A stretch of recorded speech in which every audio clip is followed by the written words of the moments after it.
The Dead Messenger, one of the most intriguing exotic grenade launchers in the game, as you can rotate between all three light elements by holding down your reload button, but at the same time, it also shoots a waveform grenade in three directions, kind of like a fork of waveform grenades. Due to this being an exotic, it can also pack quite the punch, making it a nice pick when it comes to controlling ads, with the occasional major thrown into the mix. But before we get into that, allow me to quickly tell you what I mean by risk and reward. This video series is designed around judging exotic weapons and making sure that they are worth the risk and also the reward at the end of it. Both the risk and the reward will be getting a score out of a total of 5. A risk score of 5 means that the exotic weapon is going to be quite difficult to attain, and a reward score of 5 means that the weapon is going to be very useful, that you'll likely have it on you at all times, if not most of the time. With these type of videos, I won't be considering the meta at all for the scores, because otherwise this is going to be changing every single season and will always be inaccurate, so they're not going to be included whatsoever. So the scores I'm going to give are going to reflect the general toughness of the ways to get these weapons, and the reward score is going to reflect how useful the weapon is. So the Dead Messenger can only be obtained through the exotic mission known as Vox Obscura. Personally, my least favourite in the exotic mission rotator, as I'm not a big fan of being forced to use vehicles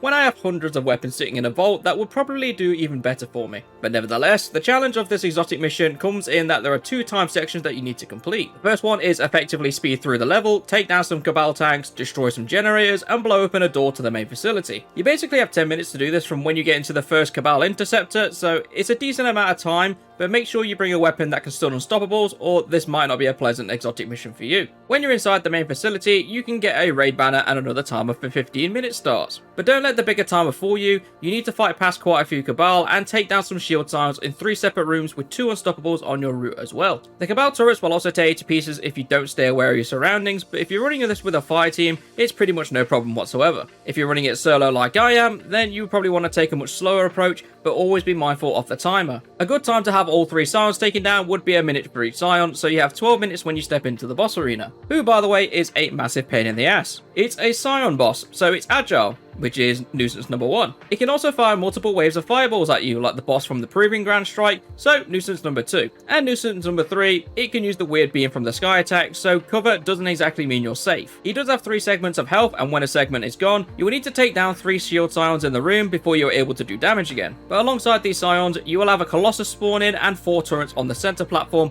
that I would highly encourage that you prioritize in taking down. After the 3 damage segments, you finally take down the boss and the timer will stop. You just need to interact with the panel in the room in the top before grabbing your loot from the chest next to it. And due to Bungie's new take, you will get a craftable Dead Messenger for your troubles. I would not be too concerned about the catalyst for this, as it's not a major boost in its capabilities, but it can be useful in the right situations. The catalyst basically grants you an overshield when you break a shield of an enemy combatant, or a guardian using their super, so yeah, it can be a good boost, but it's been very specific situations. But let's give it a risk score. Due to the difficulty and the ad density of Vox Obscura, I can safely say that this is probably the toughest out of the 3 missions currently in the exotic mission rotator, and with that in mind, I'll give this a risk score of 3. This is largely because you have to navigate very small rooms with quite a lot of ads, and it is also the only exotic mission in the rotator with champions inside of it as well. On top of that, this boss can be a handful if you're running it solo, but if you run this with a full fire team, then you shouldn't have any issue at all. As for the reward score, I'm comfortable in saying the Dead Messenger is a very useful grenade launcher at its base,